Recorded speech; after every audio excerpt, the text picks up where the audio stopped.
修仙界活久见，别人修仙废命，这大哥修仙全靠在宗门里捡破烂。圣女未婚妻砸钱退婚，还被一脚踢去全宗门最晦气的废丹房，眼看10天后就要因为业绩不达标卷铺盖走人，全宗门都在等他闹笑话。结果这小子看着满屋子的废丹毒渣，哈喇子流了一地，卧槽，发财了！反手掏出地摊上捡来的赛博炼宝炉，半夜去后山顺2只宗门养的赤羽鸡，抠出妖丹往炉子里一塞，绝了！别人为了半颗下品丹药在秘境里打得头破血流，这小子搁废丹房里把极品仙丹当糖豆嘎嘎炫，软饭不给我吃是吧？那我就自己把饭锅给端了。观玄界、东域、瑶光圣地，你我缘分已尽，自今日起婚书作废。你若答应，便拿着这袋灵石离开圣地。往后若遇麻烦，看在咱们2家7年的交情上，我可以出手帮你一次。杂役小院内，一名黑袍遮掩身形的清冷女子将储物袋放在我眼前，她容貌绝美，眸若星辰，淡淡的体香让我立马从惊愕中回过神来。什么情况？刚穿越过来，软饭还没吃上就要飞了？我不死心的想挽回一下，犹豫问道：我真的没机会了吗？我如今是圣地圣女，你不过一品灵根天赋，杂役弟子，你我完全2个世界的人。直白一点来说，没有。严暮雪毫不客气的拒绝了。我心下暗叹，还想着轻轻松松躺平长生，看来这伟大的愿景是破灭了。也罢，摸了摸腰间，虽然天赋差，但我有宝贝在手，并非没机会渡劫成仙。那好吧，我答应了，但我不会离开圣地，所以，我还配拥有这些灵石吗？我眼神闪烁，不好意思的伸手去拿储物袋，然而严暮雪却眉头一皱，按下我的手。为什么？抓了个空。我无奈道，我也想追寻一下长生大道，这不过分吧？一品灵根，那咋了？严暮雪微微沉默。10天后，杂役考核，排在末尾的人会被淘汰，你过不去的。我愣了，杂役弟子什么时候搞的末位淘汰制？我会向师尊提议的。还有，你我之间的事，我不希望有第3个人知道。若你敢打着我的旗号做什么，那就别怪我不客气了。你多保重。他转身离去，留我一脸懵。为了开除我，特意去搞个淘汰制，还警告我别狐假虎威。我顿时气笑了。好，亏老子前身把你当白月光，给你当舔狗，结果在你心里，老子竟是烂人一个。行，你给老子等着，迟早有一天，老子要当着全圣地弟子的面休了你。狠狠关上房门，我咬牙走向半山的废丹房。这里专门销毁圣地的废丹，终日受地心火灼烧，这是杂役风最苦最累的差事，高温、恶臭且极其枯燥。开门入殿，火光冲天，热浪扑面，秦凡大腹便便的外门杂役执事孟祥辉走了进来。这人外号8匹老孟，是拿卡钥匙一绝。我有些意外，孟执事，您今天怎么有空过来我这里？上头刚下来的命令，10天后杂役考核，实力最弱的那个要赶出圣地。你小子好好准备准备，争取把倒数第2那货给干掉。孟祥辉意味深长地拍了拍我的肩膀。虽然你当初给本执事就送了100两银子，但你放心，本执事不记仇。你知道的，店底的2个人里，我最看重你了。我心底冷笑，倒数第2那兄弟当初只给了50两，就被扔去和凡人一起挖铁矿。我这100两好歹换了个废丹房。行了，你好好努力吧，我先走了。这地方太热，不是人待的地方。孟祥辉擦了擦汗，晃悠着离开了。关上店门，我在废丹堆前坐下，旁边焚丹坑里的地心引火阵法不时窜出火舌，常年待在这容易中火毒。除非修炼到筑基期，但我不过是修仙界垫底的1品5行灵根和9品冰灵根的严暮雪一比，纯地中之地。前脚走，后脚考核就来了。这女人的心一旦狠起来，真是够绝情的，我不禁佩服。当年严家若没我家帮忙，早被灭9族了，哪来如今的富贵？算了，轻叹一声，当务之急是过考核。我运转炼气一层的微弱灵力，从储物袋中唤出一尊巴掌大、锈迹斑斑的青铜香炉，炉盖刻着炼宝2字。我能魂穿全拜这地摊货所赐，昨夜滴血认主后，我便知这是个逆天之宝。启动炼宝炉，我心念一动，脑海中忽地响起一段机械音。炼宝炉启动，能量不足，急需妖丹补充。能量不足，急需妖丹补充。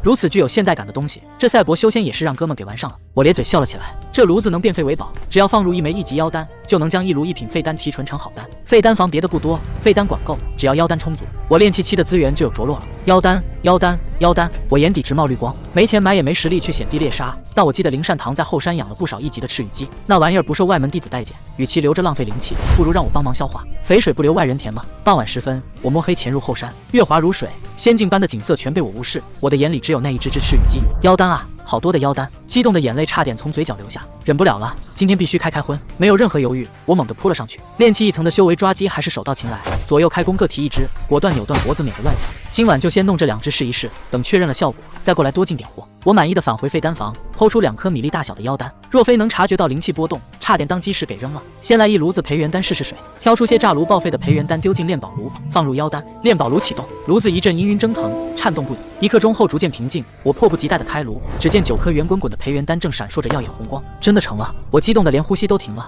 咽了咽唾沫，颤抖着捏起1颗，感受着其中充沛的灵力，确认无疑，真的成丹了！哈哈哈，道爷我成了，道爷我成了！我乐得癫狂，手舞足蹈。没了圣女的软饭，老子一样能修仙长生。兴奋过后，我二话不说将丹药扔进嘴里，修炼，从今天开始，废丹房是我家，谁都赶不走老子，耶稣来了都不行！嘎嘣脆，我盘膝坐下，运转瑶光5行仙诀炼化药力。可没过一会儿，我的脸就黑成了锅底。擦，这灵根也太弱鸡了，这么一颗丹药下去，吸收率才10%左右，难怪一起进来的不少人都炼气2层了，老子还在1层晃悠，不行，还得继续磕。我愤愤不平的又扔了一颗进嘴里，灵根不够，丹药来凑，我特么不信了，就一个炼气2层还过不去。就这样，靠着2炉子丹药硬磕，我整整修炼了1夜。终于在天光微亮时，随着轰的一声巨响从体内传出，我突破了炼气2层。呼，我吐出一口浊气，过程虽曲折，但结果是光明的，总算到了炼气2层。这下杂役考核肯定是稳了，但想追赶严暮雪肯定不够。不过还好，老子丹药管够。咕，我刚起身，肚子突然传出一阵声响，强烈的饥饿感袭来。一晚上没吃东西，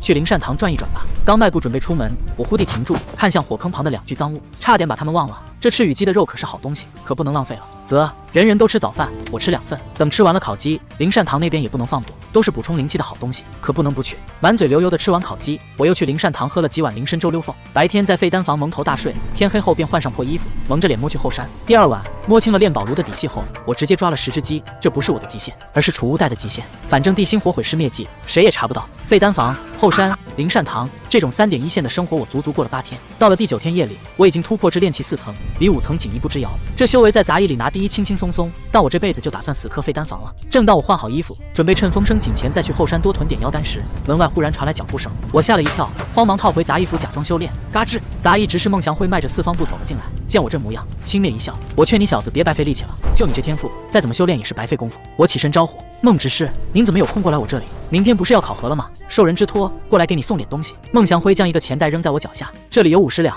拿着它，明天考核你走个过场就行了。我愣了，为什么？你问我，我还想问你呢。孟祥辉一脸疑惑：“你小子整天在废丹房待着，什么时候把内门的真传弟子给得罪了？”真传弟子？我彻底懵了，我不知道啊，杂役弟子我都没认识几个，我怎么会跟真传弟子扯上关系？那人家为什么要让我警告你？孟祥辉狐疑地看着我，那位师兄亲口和我说的，要么你拿钱走个过场，然后离开圣地，要么他让炼气3层的王大彪明天考核的时候废了你。我急了，脑海中浮现出一个名字：严暮雪，是他的意思。可这相当于把关系公之于众，怎么想都不对劲。难不成是去挖矿的张大春？那家伙比我先到炼气1层，8成是怕过不了考核，故意搞事。行了，该说的我都说完了，你自己权衡吧。这破地方真不是人待的。孟祥辉擦了擦满头大汗，一脸嫌弃地离开了。与此同时，内门紫云峰锦衣青山弟子步入飞仙院的亭子。师兄，你嘱咐我的已经办妥了。一袭白衣的贵公子放下灵茶，有劳师弟了。师兄，要我说小师妹这眼光也真够差的，居然能看上一个杂役弟子，还私自跑过去和他会面。幸好被你发现了，这要是被别人看见，传出去，指不定怎么被人笑话咱们圣地呢。白衣公子语气平淡，师妹初入圣地，难免眼界受限，以后会好的。这倒是。锦衣弟子点头，好奇问道：“对了，师兄，你是怎么发现小师妹出去的？”贵公子动作微顿，神情闪过一丝不自然。师尊让我看着他，以免他修炼怠惰。夜深人静，杂役峰后山，老孟的警告丝毫没影响我抓鸡的兴致。风声越紧，越得多弄点。哧溜，我吸了下口水，刚探出草丛，背后呼声寒意，唰，一柄剑架在了我的脖子上。我吓了一跳，我好歹炼气4层了，竟被人悄无声息进了身。别动，偷鸡贼，让姑奶奶抓了个正着吧。我就说这2天赤羽鸡怎么越来越少。转过来，把黑布摘了，让姑奶奶看看，究竟是哪个不要脸的过来偷鸡吃。女人娇喝着，用剑身拍了拍我的脸，我脸色煞白，急忙道：“这位师姐，您可千万别乱来。师弟可就靠着这张脸吃饭了。”呸！他没好气地啐了一口，谁是你这偷鸡贼的师姐？借着月光，我瞧见一张清丽脱俗、透着英气的脸庞。师姐，我不是偷鸡贼，我只是过来拉个屎而已。拉屎？你当我3岁小孩吗？他瞪大眼睛，我真没骗你。你要是不相信，你看看你脚底下。他俏脸一白，猛地跳开3丈远，低头一看空无一物，顿时怒了。你敢骗？师姐，我王大彪，不，我王大发，绝对不是偷鸡贼，我只是想还这些赤羽鸡一个自由而已。如果我有半句假话，就让我王大发天打雷劈，告辞了。脚底抹油，我顺手捞起2只鸡就跑。这后山的逃跑路线没人比我更熟。王大彪，你给我站住！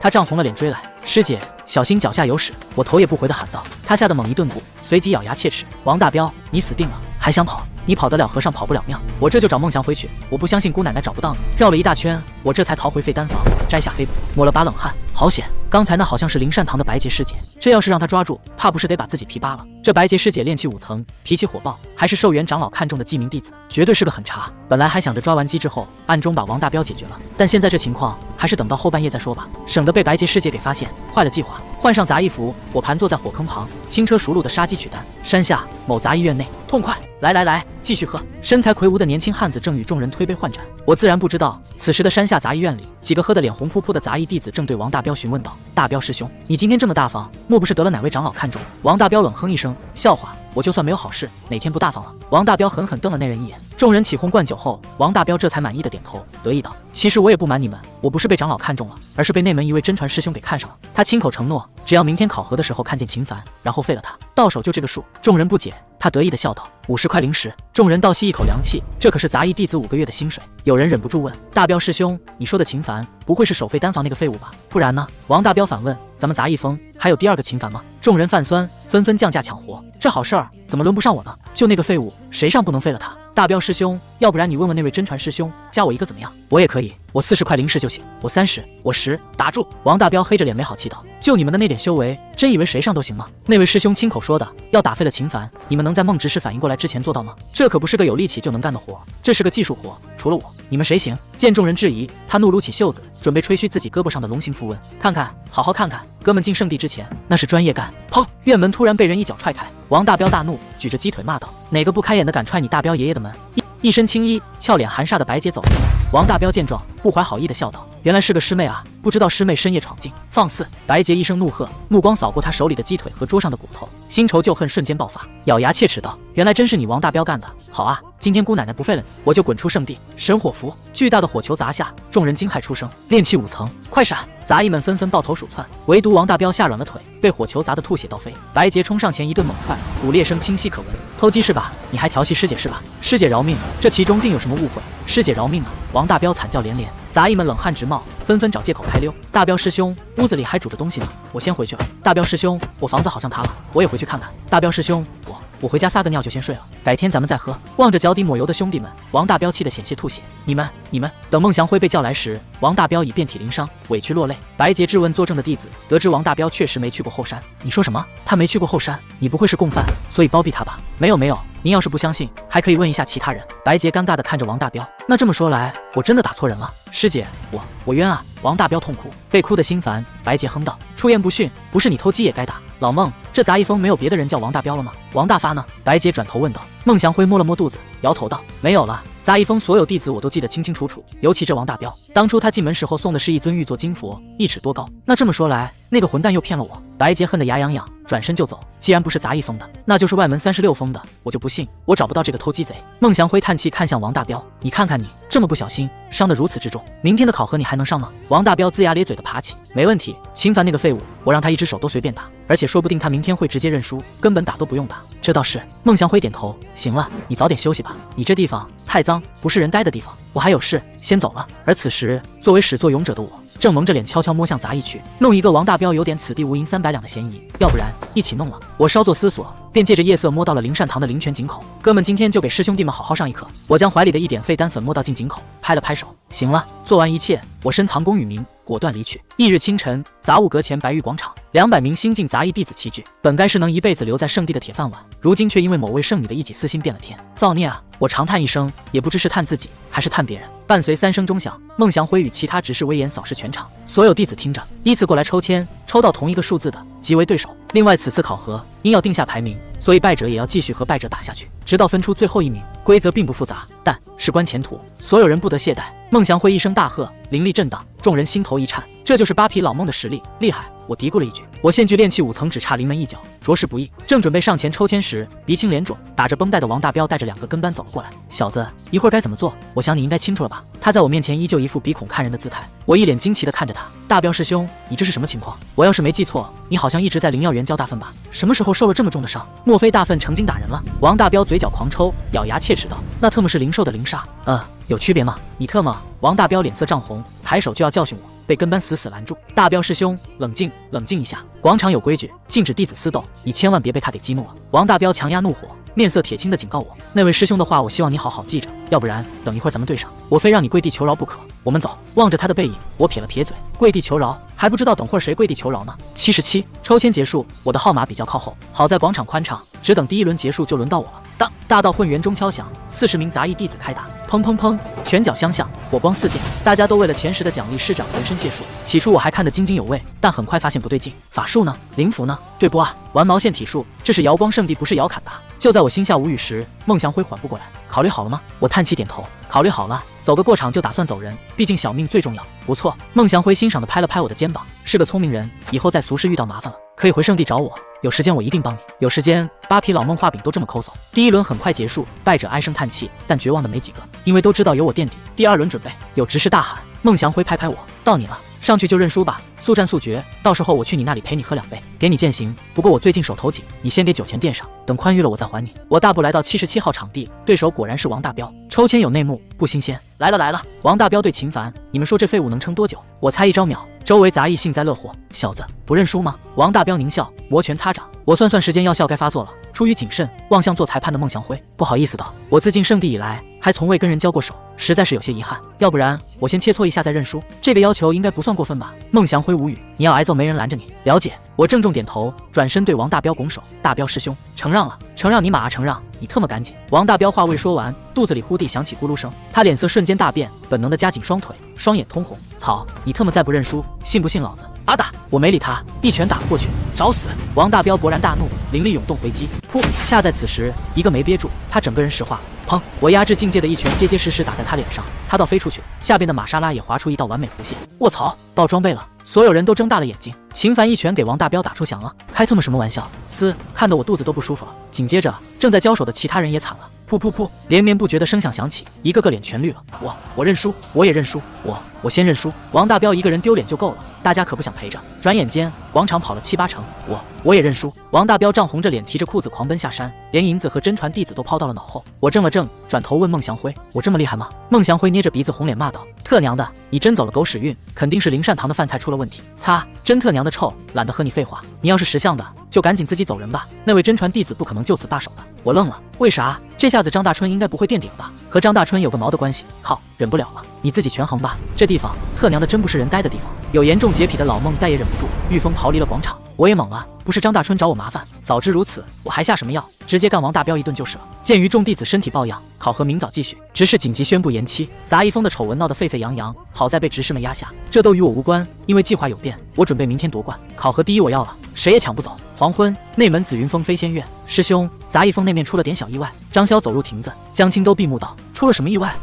原因我说了，恐怕会脏了师兄的耳朵。不过师兄放心，那个小杂役明天肯定会离开圣地。江青都皱眉，冷声道：“我不希望再有意外发生。机会无论是谁，我通常都只给1到2次。你出去吧。”是，师兄，我知道了。张潇郑重点头。翌日清晨，杂物广场，经过云雨树冲洗和大量紫铜香炉熏檀香，广场终于恢复了气派。杂役弟子们见面都有些尴尬。孟祥辉一扫人群，目光停留在我身上，眉头紧锁。这小子居然还没走。身旁的执事轻蔑一笑：“这小子我看是活腻了，居然敢把真传弟子的威胁当耳旁风。”孟祥辉收回视线，不着痕迹地瞥向陈恒。新入门的年轻弟子嘛，见识浅薄，可以理解。陈恒是炼气3层，夺冠热门，显然是老孟选中的接替者。我注意到老孟的动向，望见陈恒后心下了然，看来这次的对手是他了。废品水火双灵根，超能力玩家。昨日胜者组过来抽签，执事朗声，100多名弟子相继上前。败者组的王大彪看得咬牙切齿，其余人也嫉妒得牙痒痒。妈的，居然让这个废物捡了漏！不是有人下药，就凭他也能赢。我要是王大彪，认了拉一裤兜子也要干死他。拉你妈！谁特么造劳资谣？劳资没拉。王大彪狠狠瞪眼，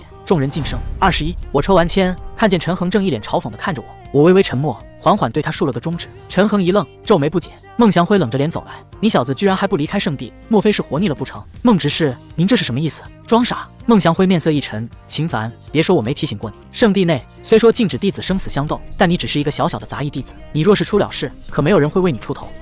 好有道理。我咂了咂嘴，多谢孟执事提醒。不过我相信圣地内还是有公道存在的。孟祥辉嘴角抽搐，修仙界谈公道。他无奈拍了拍我的肩膀，孩子，圣地真不适合你，还是回家找你娘亲吃奶去吧。当钟声响起，该集合了。你这次应该会认输吧？反正你已经不是垫底了。孟祥辉挑了挑眉，问了一句。我咧嘴一笑，这个我还是想先切磋一下，万一运气好又赢了呢？孟祥辉气笑了，你小子几个菜喝成这样，还有赢？你赢一个我看看。你赢了以后，我给你这个数。他伸出2根手指，我神色动容，200两，不是2两。你人还怪大方的嘞。21号，有执事大声提醒，21号再不入场，将判弃权认输了。众弟子纷纷望向21号场地，陈恒正抱胸而立，气定神闲。原来是陈恒，我说对手怎么一直不出现？8成是弃权认输了。要是换了我，我也肯定认输。大家议论纷纷。就在此时，我平静地走到陈恒对面，众人愕然，对手是秦凡，还不弃权？碰瓷讹人来了。陈恒也闪过一丝诧异，你竟然真的敢上场？为什么不敢？你很厉害吗？我淡淡道。陈恒面色一滞，气急反笑，你有种！今天我若不废了你，老子跟你姓！呼，他掌心窜出一团火球术。旁观的王大彪冷笑，众人也投来同情或幸灾乐祸的目光。去死吧！陈恒冷哼一声，将火球打出，带着炙热气浪扑面而来，眼底尽是轻蔑。可下一刻，轰！一团烈日般的火球自我掌心浮现，霸道的温度让所有人瞪大了眼睛。我尼玛，拉屎拉出幻觉了！唰，两团火球轰然相撞，大火球宛若黑洞吞噬小火球，去势不减地冲向陈恒。砰的一声，陈恒被火焰吞噬，噗的吐出鲜血，断线风筝般倒飞出去。嘶！众人倒吸一口凉气，这秦凡何时这么生猛了？炼气4层，这境界已足够晋升外门，难道他是个仙2代，一直低调行事？孟祥辉和王大彪也懵了，这特么是秦凡被夺舍了吧？噗！陈恒落地又吐鲜血，脸黑如锅底，物理上的黑，须发衣襟全烧糊了，惨不忍睹。不可能，这不可能！他无法接受堂堂杂役顶尖人物败给吊车尾，肯定是早上吃菌子中毒了。其实我也没想到威力这么大，不过境界压制加上他没防备，倒也正常。我淡淡一笑，轻轻叹息，昨日一拳击败王大彪师兄，今日又一招将陈师兄打倒在地，偌大的杂役风，竟无人是我一合之敌吗？如此无趣的比试，当真是寂寞如雪啊！尼玛，逼都让你装完了！众弟子恨得牙根直痒，可偏偏无人反驳。毕竟炼气4层去了外门，留在杂役风的确实没人打得过我。就这样，在众人仇恨的目光中，我一路虐菜，毫无悬念拿下第一。孟祥辉亲自颁奖，30块下品零食，1瓶培元丹，1支中阶法器青玉符笔，以及打赌的2两银子。众人眼红不已，凭啥这废物能当黑马？孟祥辉似笑非笑，你小子藏的可真够深的。你老实说，你是不是隐瞒了背景？其实你不是个普通商贾的儿子，而是和陈恒一样，乃是王侯权贵子弟。我愣了愣，轻叹一声，事到如今，再隐瞒下去也没什么意义了。不错，家父正是秦二河。孟祥辉一怔，疑惑道：秦二河很有名吗？家父隐世多年，一向低调，有关他的事，我却是不能告知外人，还请孟执事见谅。我面露歉疚。孟祥辉狐疑，但看我这般不惧真传弟子，或许我爹真是隐世散修。孟执事，你可知要找我麻烦的那位真传师兄，他叫什么名字？我忽地低声问道。孟祥辉看了看左右，是张潇，那可是一位金丹初期的大修士。张潇，我暗自记下，有了法子。考核结束，我回到废丹房，夺冠消息轰动杂役风，大家猜测我必是得了某种机缘。入夜，我盘点存货，培元丹还剩40炉，妖丹10枚，总共50炉，最多仅够修炼12天，太少了。既然后山抓鸡抓不了，那就去云谷方式走一趟。有了丹药，也不怕没妖丹用。丹药买妖丹，妖丹变丹药，玩的就是个可持续发展。不过在出发前，得先炼制点好东西。要想应付真传弟子，可就全靠这菩提丹了。修仙不是打打杀杀，是人情世故。在圣地内把酒敬明白，还怕一个真传弟子？内门苍云峰，山巅灵池旁，张潇如神明般盘膝而坐，3口紫青灵剑伴着银雷盘旋，一团火焰流光落下，化作赤玉传音符。张潇捏碎玉符，孟祥辉的声音传出，讲述了关于我的事。他微微沉默，旋即怒极反笑，长身而起。一个小小炼气蝼蚁，我还不信就捏不死他了。东来峰后山，云谷方式，这里是圣地内唯一的修士交易方式。实控人据说和圣主有亲戚关系，一想到卖丹药要交租金，我心痛不已。方式极大，地摊铺子应有尽有，法宝秘籍，丹药灵草便宜卖了。09百年灵谷酿造的09，这位师兄要不要来照顾一下师妹的生意？明码标价的外门师姐差点让我到心不稳。这先得修啊，因为囊中羞涩，我赶往管理中心，交了10两银子拿到摆摊许可证，所以找了个灵符店铺前的空位，将5瓶培元丹摆了上去。我又弄了块牌子，写上1瓶培元丹换20枚1级妖丹。行情我多少了解些，1粒培元丹摆2银子，1级妖丹50两，正常1瓶9粒换10几枚妖丹。我这价稍贵，但品质摆在这。想了想，我又添上一句：此培元丹乃大师出品，1粒顶2粒。路过的弟子面露诧异，1粒顶2粒，真的假的？一个黑脸弟子疑惑道：自然是真的。我轻轻一笑，我观这位师兄面如冠玉，身具贵气，自是识货之人。你若不信，打开一看便知。黑脸弟子挠头羞涩，不用打开了，你一看就是个诚实的人，给我来1瓶吧。我竖起大拇指奉上丹药，师兄果有仙人之姿，师弟祝师兄他日必定羽化飞升。那就借师弟吉言了，情绪价值拉满，交易愉快完成。这位师弟，我可否将丹瓶打开来看一眼？一位相貌老成的弟子走来，自然可以。瓶口一开，芬芳灵气飘出，周围惊叹声一片，竟真是极品培元丹。师弟，这些培元丹我都要了。老成弟子一口气拿出80枚1级妖丹，我微微诧异，炼气11层还刷小怪，够稳的。一会儿功夫丹药售罄，没买到的弟子忍不住问：师弟，你这种品质的培元丹还有吗？没了，不过我这里还有品质极高的1品菩提丹，师兄想要吗？菩提丹，众人皆惊，那可是提升修炼速度、进入顿悟状态的珍品，甚至有价无市。老成弟子尴尬道：师弟，这菩提丹我自然想要，只不过师兄囊中羞涩啊，这不碍事。我笑了笑，朗声道：诸位师兄们，有哪位能帮师弟引荐一位内门金丹后期的真传师兄？师弟将赠5瓶1品菩提丹。5瓶，整条街的目光被吸引，但这条件太苛刻，无人应答。正当我皱眉时，一个黄裙女子拨开人群：师弟，你此话当真？当真，比金子还真。师姐可认识金丹后期的师兄？师兄不认识，但我认识一位师姐，绿竹峰的云燕师姐。师姐更好。我打开1瓶菩提丹，药香四溢。这位师姐，只要你帮我引荐，这5瓶菩提丹过后全是你的。黄裙女子呼吸急促，师弟，你可能等我1个月，1个月后云师姐外出归来，到时候我一定介绍她给你认识。1个月，时间虽久，但躲在废丹房里，那张潇也奈何不了我。我点头答应，好，那咱们就1个月之后再在此时此地见面。午后我匆匆赶回废丹房，因为察觉到被人盯上了，一上午换了400枚妖丹，足够修炼几个月。如今阔绰了，我自然要提速，培元丹搭配菩提、辟谷、凝神、养体、洗髓、化灵丹，主打一个全方位吸收。圣地庞大的底蕴具象化了，全圣地的废丹养我一人。在这种疯狂进补下，我的境界不可思议地蹿升着。1月后凌晨时分，废丹房外暗处，炼气10层的陈伯启带着2个炼气8层的跟班杨伟和张不举，正鬼鬼祟祟盯着店门。师兄，你确定那小子今天会出来吗？肯定的，我亲耳听见的。他和人约好了1个月后要去见内门的云师姐。陈伯启递过恶鬼面具，把这个戴上，等他下山了，就找个地方堵住他，让他把身上丹药都交出来。杨伟自信戴上面具，你放心，就一个炼气4层的小垃圾，我俩肯定办得漂漂亮亮的。嘎吱吱，店门推开，暖阳下，我面带微笑缓步走出。陈伯启愣了愣，觉得这秦凡怎么变帅了？今天的风甚是喧嚣啊！闭关1个月，靠着丹药组合技，我硬生生突破到炼气12层大圆满。但想筑基必须得有筑基丹和2阶妖丹，一枚筑基初期的妖丹约200石，算下来要花10颗菩提丹。这次我不打算摆摊，直接去店铺换更稳妥。只是刚走到半山腰，前方冒出2个戴恶鬼面具的身影，2人炼气8层修为，正抱着胳膊冷哼。俩外门弟子打扮成这样是啥意思？唱大戏？我古怪地问2位师兄，你们这是打劫？较胖的杨伟冷声威胁，把身上的丹药都交出来，要不然别怪咱们兄弟以大欺小。打劫？我乐了。2位师兄确定要打劫我这个杂役弟子？废话，不打劫你，我俩还能是过来给你唱戏不成？有意思。我拍了拍腰间，储物袋就在这里，2位师兄若有本事，便自己来拿吧。杨伟和张不举愣了，师兄，这小子好像没拿咱俩当回事啊。张不举面色怪异道。杨伟怒极反笑，好小子，我看你是真活腻了。唰，他抽出一柄漆黑短棍，今天老子若不好好教训你，我看你是不知道马王爷几只眼。杨伟灵力涌动，瞬间冲向我，手中短棍挥动，虎虎生风。我身前忽地浮现一层气膜，短棍如现泥潭，丝毫不得寸进。杨伟懵了，这位师兄，你的实力貌似远不如我。我嘲讽一笑，大袖一挥，灵力宛若水波掠出，砰的一声，杨伟被磅礴气劲打得倒飞出去。张不举满脸不可思议，陈师兄不是说这小子只有炼气4层吗？怎么变成炼气12层大圆满了？嘎吱，林子里，陈伯启大惊失色，踩断了枯枝。他脑子比那2人还猛，修仙界管炼气大圆满叫炼气4层。还有人？我神情微动，看向林子。陈伯启冷汗直冒，下意识后退。既然来了，何必急着走？我淡淡道。陈伯启脸色骤变，无奈走出。这位师弟，我若说我是路过此地，你会相信吗？你猜我信不信？师弟天赋过人，我猜你一定会信。我双眼微眯，这位师兄，你肯老老实实的出来，师弟很高兴。但你说这话显然是在侮辱师弟的智商，师弟有点不太喜欢。扑通，陈伯启当场跪下，欲哭无泪。师弟，刚才师兄一时糊涂，师兄给你跪下了。你大人有大量，就放了师兄这一把吧。我摇了摇头，那可不行，你说来就来，说走就走，不是把师弟这里当茅厕了吗？那师弟你想怎么样？简单，现在你我角色互换，我是打劫的，你是被打劫的，你自己看着办便是。陈伯启忍痛扔过储物袋，这里面是师兄的全部身家，师弟你收下吧。师兄是个爽快人。我转头看向另外2人，张不举和杨伟吓得一激灵，果断奉上储物袋，这是我的，请师弟笑纳。我笑了，3位师兄，这不是我强迫你们的吧？3人连连摇头，不是不是，绝对不是。那你们应该不会事后举报我吧？不会不会，绝对不会。我点了点头，看在3位师兄如此诚恳的份上，那此事便就此结果。不过有关我的事，还望3位师兄莫要多说，否则的话，轰！我挥手崩碎3人的面具，淡淡提醒师弟，可能便要3位师兄给一个交代了。3人吓出冷汗，连连称是，如释重负般逃离杂役峰。我冷笑一声，清点战利品，几百颗下品灵石，几十瓶培元丹，3件法器及10几张灵符，对普通外门弟子来说不少，但对这3个惯犯肯定不是全部。可惜了，这也就是在圣地之内，要是在圣地之外，今日非给他3人来个杀人夺宝不可。我遗憾摇头，大步下山。我现在已能御风，但为了继续苟在废丹房，绝不能招摇。修仙是为了长生，从不装逼。东来风后山，云谷方士。我径直进了一家典当铺，询问丹药换妖丹的事。好消息是筑基初期妖丹有不少，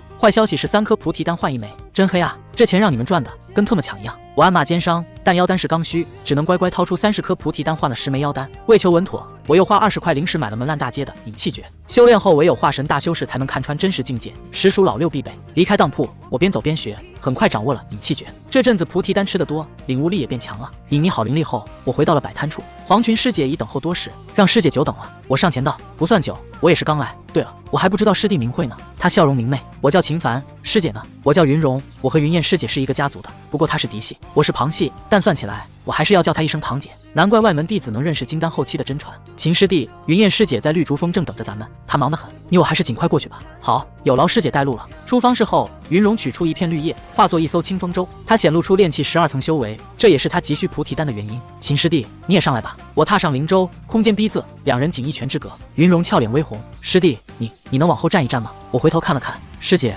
我好像没办法再动了，要不然你往前面一些。云容面露难色，只好无奈作罢。反正我是个炼气4层，谅我也不敢有非分之想。你站稳了。云容施法，清风舟化作绿色盾光飞向绿竹峰。云端之上，群山万壑拔地而起，仙瀑奔涌，灵琴长鸣，尽显修仙圣地气派。我心潮澎湃，唯有修仙长生，方能得大自在、大逍遥。绿竹峰，泛海小筑，这里灵气浓郁成雾。我们刚落地，院内便传出轻柔的嗓音：“禁制已解，你2人推门进来便是。”知道了，姐姐。云容灿烂一笑，转头提醒我：“姐姐人很好，但你别乱说话，免得进去吃苦头。”师弟明白，多谢云容师姐提醒。我点头应下。是呀。云容推开院门，带我走进泛海小筑。院内奇花异草芬芳扑鼻，红里池边，一位白裙女子盘坐在紫藤架下吞吐灵物，正是金丹后期大修士真传弟子云燕。她容貌绝美，我忍不住暗赞：修仙可真养人啊！虽说她与云容是堂姐妹，但2人年岁差了得有几十。姐姐，她就是要见你的那个杂役弟子，他叫秦凡。云容上前亲昵地挽住云燕，云燕睁开美眸，青光闪过，我身躯一僵，神识扫过，我仿佛赤裸般无所遁形。这位秦师弟，你找我不知是有什么事？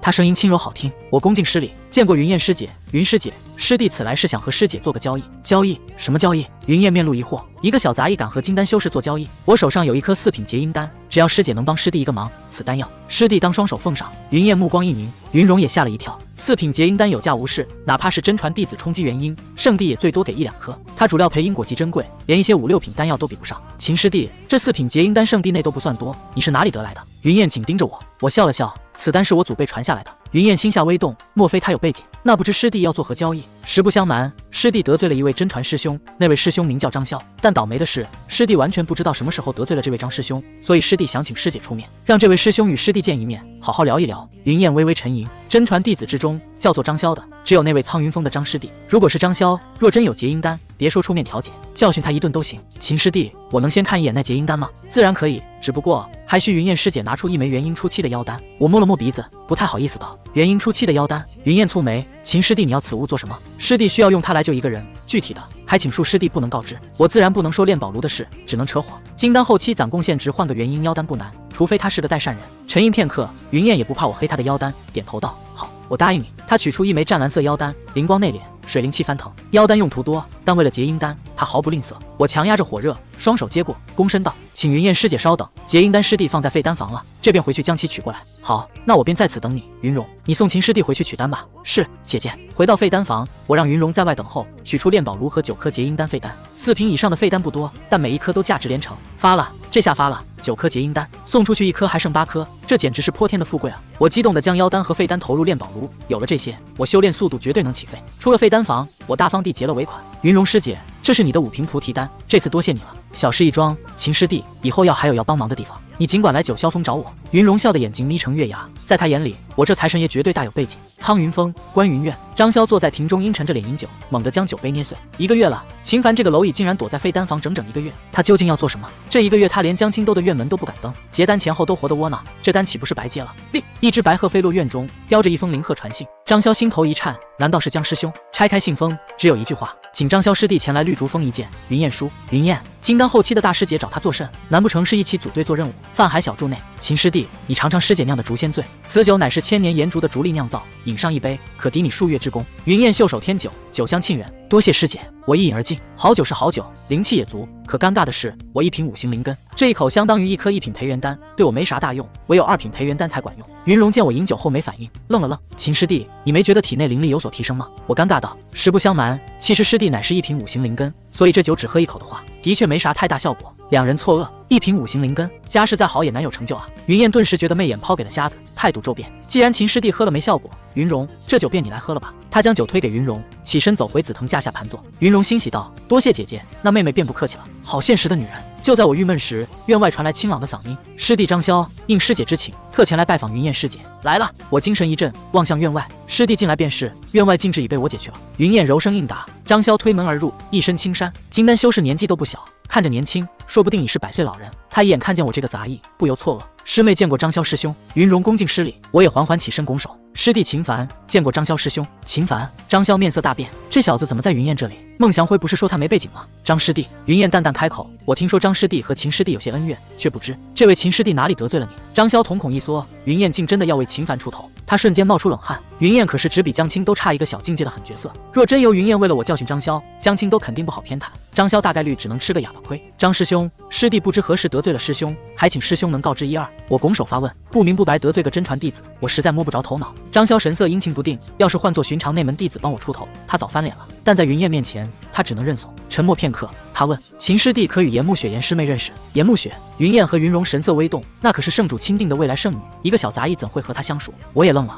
居然真是因为严慕雪，她不是不想让人知道我们的关系吗？我皱眉问道，张师兄，你这话是什么意思？我认识如何，不认识又如何？你若认识，那我劝你趁早离开她为好，若不然，我全明白了。不由得扶额苦笑，无奈地走到张潇面前，一把握住他的手，情真意切道：“妹夫，你误会了，我和慕雪只是兄妹关系而已，她只是我的妹妹，干妹妹。事实远不是你所想的那样。”妹夫，张潇瞪大双眼，一把抽出手，惊恐的连连摆手：“我没有，我不是，你可别造我谣啊！我告诉你。”云燕和云容也懵了，圣女是秦凡的义妹，若有这层关系，秦凡为何还在废丹房？为了避嫌，还是嫌弃她天赋太差？一时间，姐妹俩看我的目光多了些许同情。不是，我微微一怔，那张师兄，你刚才那话的意思？张潇揉着太阳穴头疼道：“此事若真如你所说，那这可能就是一场误会，闹了半天是个乌龙。我若有所思，张潇如此惧怕妹夫这个称呼，肯定还有更厉害的人把我当成了情敌。哎，我内心轻叹，软饭没吃成，还惹一身骚，难道真是红颜祸水？花了不小的代价解决误会，回到废丹房已是傍晚。云容送我回来，态度依然和善，临走前还送了我一枚传音玉符。我过些日子便要准备筑基了，筑基之后便会进入内门，到时你若有事，可用传音玉符联系我。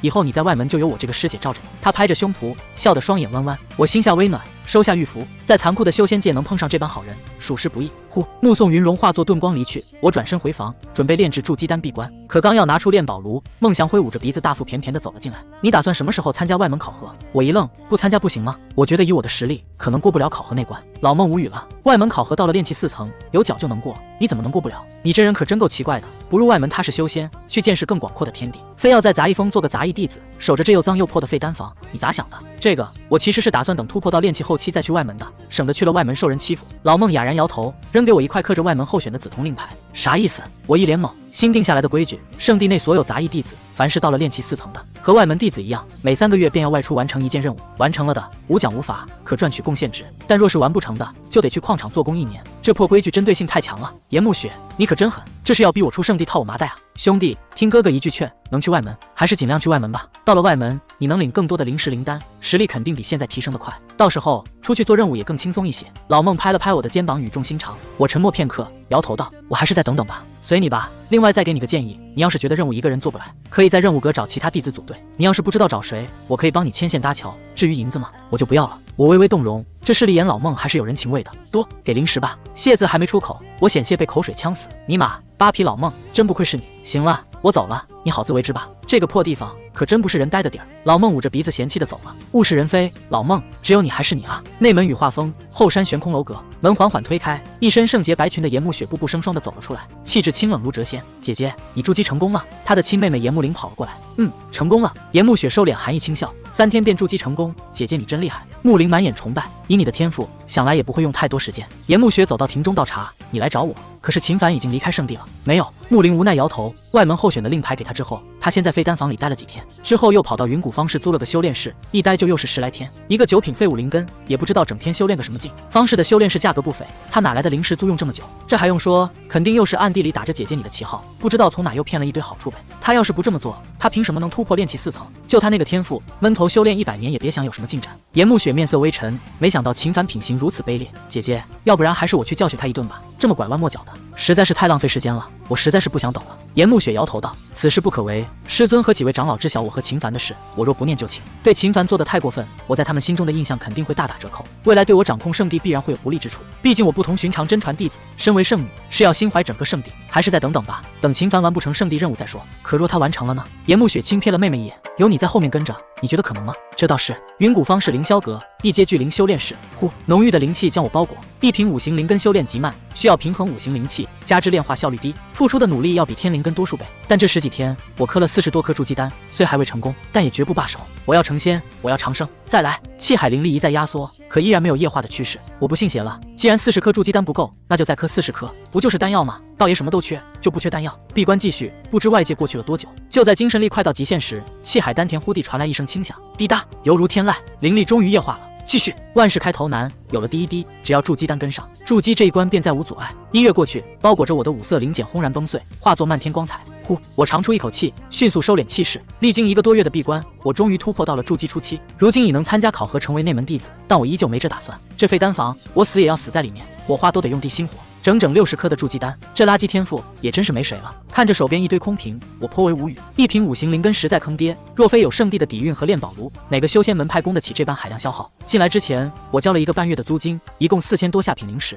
既然到现在还没人来叫我出去，显然时间还没到。不过既然已经筑基成功了，也就没必要再待下去了，还是出去算账吧。虽然不缺灵石，可也不能这么浪费，不是？收拾好东西，来到一层柜台，中年管事面露惊愕：“你突破了？”我愣了一下，你怎么知道？我明明用隐气诀隐藏了境界。管事轻笑：“小兄弟，你没照镜子吗？你现在的相貌可比先前变得更加好看了。”我恍然，原来自己又变帅了。筑基洗髓伐精，换副相貌也不奇怪。看小兄弟模样，突破炼气5层可不至于如此。想必小兄弟进来之前隐藏了境界。管事似笑非笑，我轻轻一笑：“没有，我只是服用了美颜丹药而已。”10个月余，我回到心爱的废丹房，难掩激动。筑基成功，寿达200岁。从今日起，道爷我终于算得上踏入仙途了。筑基后虽脱胎换骨，但我不入内门，便领不到神通法术和上品法器。现阶段实力定然吃亏。好在有超能力可以去方氏购买，加上我灵力深厚，同阶之内肯定不弱。但云谷方氏不能再去了，免得花重金买法器被人当韭菜割。算算时间，也该去做任务了。正好趁着这个外出的机会，去虚国走一趟。虚国的修仙方式可比云谷方式大多了，那里也没人能认出自己，查到自己来历，相对来说比圣地要安全不少。出发前，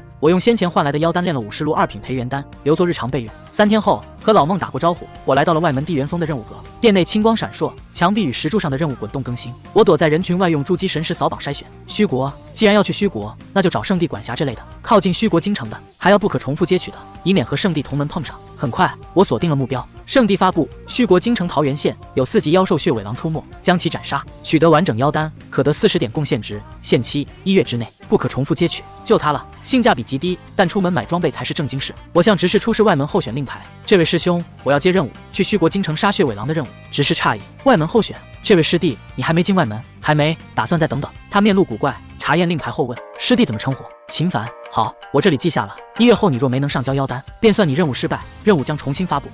我知道了。1月清晨，我离开圣地，为隐秘修为，硬生生走到山下的名扬府城住了一晚。第2天上午，我换上水火不侵紫履衣和黑靴踏云履，直接施展飞遁之术腾空而起。呼，九霄云端，紫衣烈烈，凭一己之力跨山越江，胸中顿生一股主宰臣服的豪迈之气。爽！等到了虚国方士，小爷非弄一把上好的灵剑不可。到时候御剑飞行，也好好过一把剑仙的瘾。然而这般自在并未持续多久。夜幕降临，我途经太平县城官道，下方忽见火光慌乱，尘土飞扬，大批百姓惊恐地向城门逃窜。细看之下，竟有一群虎豹大小、眼冒幽光的凶猛猎狗，正疯狂撕咬百姓。城墙上，守城将领面色骤变，大喝道：“不好，是妖兽侵袭！快，所有弓弩手听命，立刻放箭救人！”咻咻咻，万箭齐发，如雨般笼罩了猎狗群。可下一刻，箭矢打在猎狗身上，竟爆出点点火星。当当当，这群妖兽皮毛坚如铁石，毫发无伤，居然如此厉害！将领大惊失色，快去请白云观仙师过来斩妖！眼见凡俗兵器无效，他果断派人求援。是，参将大人。校尉不敢耽搁，转身下城请仙师去了。那一群猎狗短暂受阻后，凶性更盛，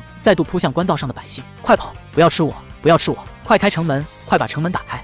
城下沦为炼狱，哭喊惨叫连连，残肢血肉满地。守城将领心如刀绞，却绝不敢开城门。眼见大群猎狗再度逼近，百姓即将丧命，一团火光忽地从天而降，轰！冲在最前方的几头猎狗瞬间陷入火海，被巨大的冲击力砸成重伤。他们惨叫着挣扎，不多时变成了焦炭。突如其来的一幕令后方猎狗惊恐止步。这些4、5级妖兽已开灵智，深知危险。将士和百姓惊愕过后，眼中涌出狂喜，一定是有仙师出手了。众人激动抬头，只见一道紫袍身影徐徐飘落，挡在百姓和猎狗之间。火光映照下，来人面容年轻俊逸，引得众人暗赞：好俊的一位小仙师。我望着这10几头猎狗，暗忖：一个族群有这么多4、5级妖兽，巢穴附近定有大片灵药，这可是一笔小横财。吼吼！猎狗们警惕低吼。我虽压制了境界，但他们本能察觉到危险。嗷呜！一声长啸如撤退信号，猎狗群齐齐转身逃窜。我自然不能放过他们。唰！我握住一把杂役弟子制式的玄铁长剑，虽非长剑，但杀狗足够了。砰！我脚下一跺，拔地而起，引得众人紧张瞩目。若放跑一只，都是极大隐患。斩！我催动瑶光5行先觉的精灵力，剑芒如瀑，化作一团烈日席卷而去。轰轰轰！剑芒爆发，10几头猎狗全部被绞杀成漫天血雾，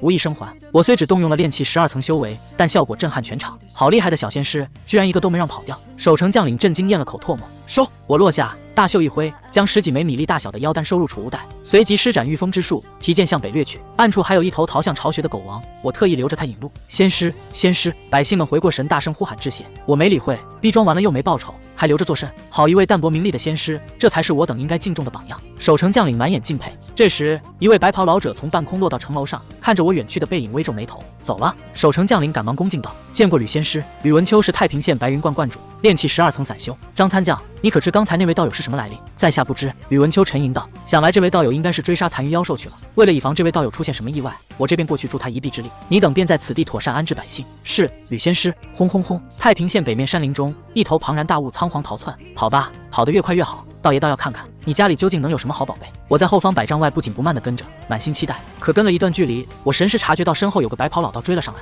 炼气12层修为，啥意思？这是要摘桃子，还是要杀人夺宝？我眉头微皱，道友请留步。吕文秋远远喊道：“这台词不太吉利啊，算了。”还是先看看这老道士究竟要做什么吧。我果断落地，省得他一会儿扫我心。吕文秋飘然落在近前，道友追来不知所为何事。我淡淡询问，在下吕文秋，乃这太平县白云观的观主，敢问道友如何称呼？他甩了甩拂尘，一派高人模样。在下王大彪，散修一个。我拱手道：“王大彪。”吕文秋微微错愕，吕道友，你貌似还没回答我的话呢。他收回思绪轻笑，在下过来只是好心提醒道友一句，再往前几十里有一头刚刚筑基的火蟒豹，道友追杀可以，但莫要太过深入，以免遇到危险。刚刚筑基的火蟒豹，嚯，这不来活了吗？我眼睛一亮。吕文秋错愕，这咋还更兴奋了？是错觉吗？王道友，你此来太平县可有别的什么事？若有需要帮忙的，或许在下能帮上一些。我心下一动，本打算去虚国京城买装备，但一路飞来深感不安，若能在这地头蛇口中探出大型方式，倒也不错。在下还真有件事可能需要道友帮忙。吕道友可知这附近哪里有大型的修仙方式？自然知晓。吕文秋笑道，在太平县东面500里便是京兆府梅县，在梅县雾山有一座大型方室，此方室规模仅次京城方室，背后是京兆府5大修仙家族所掌控。这5大修仙家族每一家都有元婴大能坐镇，也因此这雾山方室已存在上百年而不倒。雾山，我暗自记下位置，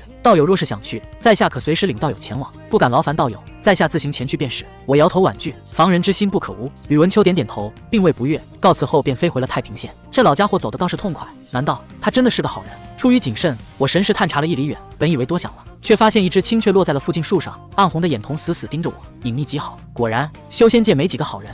我内心轻叹，我一个善良的小青年，本不愿沾染血腥，可总有人要逼我出手，这万恶的世道啊，真够造孽的。我转身继续追踪狗王，为什么不干掉吕文秋？万一他有帮手，一起端了不是能拿更多储物袋？那不是大傻子吗？为了不打草惊蛇，我也不打算动那头火蟒豹，全当做好事了。谁让我善呢？扑簌簌！吕文秋掠出林子，站在官道旁，月色下眼底闪过一抹嘲讽。一身法器的散修，不抢你抢谁？小子，要怪只能怪你自己太蠢了，连财不露白的道理都不懂。他取出2枚传音玉符，说了几句后注入灵力，咻，2道青光消失在夜空中。雾山那附近的风水宝地可不少，能埋在那里，也算你小子有福了。吕文秋冷笑一声，化作一尾白鹤飞回太平县。夜深，我循着狗王的踪迹，来到了一座幽深的山洞前，洞内传出杂乱的叫声，听得出至少还有几十头猎狗。先为民除害，然后再顺手发财。观这周围的灵气浓度，附近的灵药必然不少，这一趟算是捞着了。我眼底火热，提着玄铁剑冲进巢穴。翌日破晓，我从洞内走出，杀猎狗不到1刻钟，我只为了在里面安稳修炼一夜。至于灵药，大意了，这帮畜生真特么是畜生！老巢里一大片足以炼制2品丹药的灵草灵花，全被啃的啃，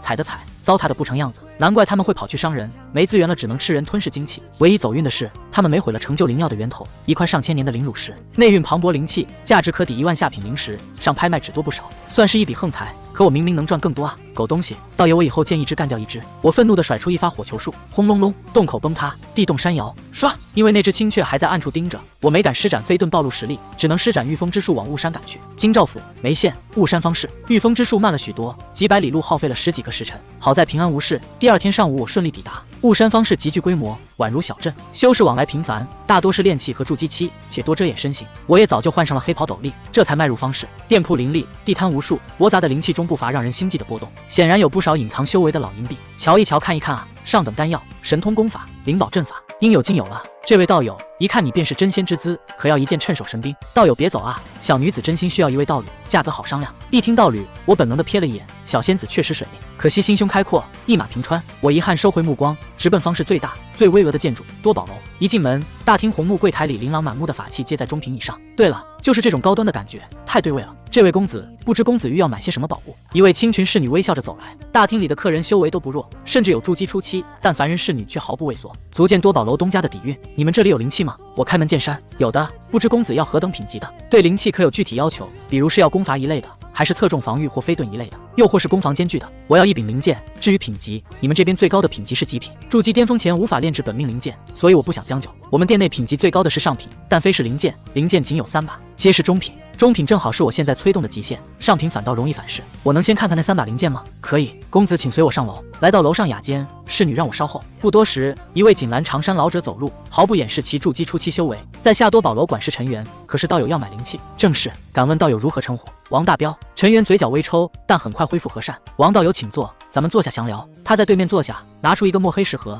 里面躺着一长一短2柄泛着幽光的中品灵剑。道友请看，此乃绿胶子母剑，乃炼器大师手笔。2件可合可分，对敌之时可出其不意，攻其不备，与木属性功法最为契合，主打偷袭。好东西，我心下狂赞。5行灵根可转换属性，契合度不在话下。为了砍价，我强压激动。还有吗？有。陈元又取出2个石盒，左边是一柄隐有雷光的木质灵剑，右边是一柄仿佛大理石打磨的厚重石剑。此木剑名为春雷剑，乃雷击灵木打造，一剑斩出，如施雷法，筑基中期都不敢正面抵挡。此石剑为太岳剑，乃厚土石晶打造，攻防一体，可砸人斩人，又可为盾。陈元如数家珍，我听得目光灼热，实在是太喜欢了。但要想砍价，必须不动声色。陈管事，我能试一试这3把剑吗？可以，只不过以道友的修为，若要催动中品灵剑，可能会有些吃力，道友莫要伤到自己。有了应允，我佯装全力握住春雷剑注入灵力，剑身雷光大战，威势惊人。接连试完3把，我决定全都要了。小孩子才做选择，但为了不露富，我面露难色。敢问陈管事，这3把灵剑都是何价格？陈元笑道：绿胶子母剑要5万下品灵石，春雷剑和太岳剑皆是4万下品灵石。说句实在话，这个价格